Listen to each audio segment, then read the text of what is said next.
Kuya Rab talagang nagulat din sa biglang pag-amin ni Edo kay Bianzi.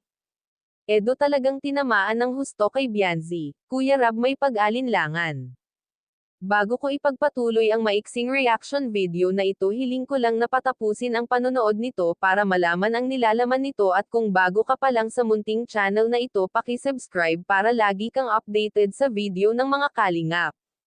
At pakisuportahan natin ang ama ng Kalingap na Val Santos Matubang, Ate Edna Vlog at si Kalingap Rab. Isang mapagpalang araw sa inyong lahat mga Kalingap, at shoutout nga pala sa patuloy na sumusuporta sa aking YouTube channel, lalong-lalo na sa mga viewers natin na walang sawang nanonood at sumusuporta. Maraming salamat. Mga Kalingap, kung mapapansin natin, si Edo ay balisa ito habang papalapit sa bahay ni Bianzi mismo sa mga kasama niya na kapwa niya K-boys. Ay sinabi ni Edo na kinakabahan siya kahit papalapit pa lang ito sa bahay ni Bianzi. Dahil 4-month nila ay marami siya regalo kay Bianzi.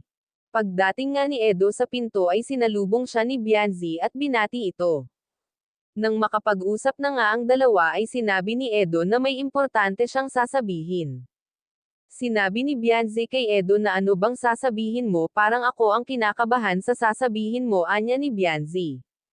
Dito nga sinabi ni Edo sa dalaga na gusto kita. Syempre dahil sa kinakabahan si Bianzi at medyo natetens na rin ay hindi niya masyado narinig ang sinabi ni Edo. Kaya sinabi ni Bianzi kay Edo na pakiulit nga, hindi ko masyado narinig. Doon ay sinabi ni Edo na sa susunod ko na lang sasabihin ulit. Sa palagay nyo mga ka-viewers, narinig ba talaga ni Bianzi ang sinabi ni Edo or talagang in-ignore lang niya na wala siyang narinig?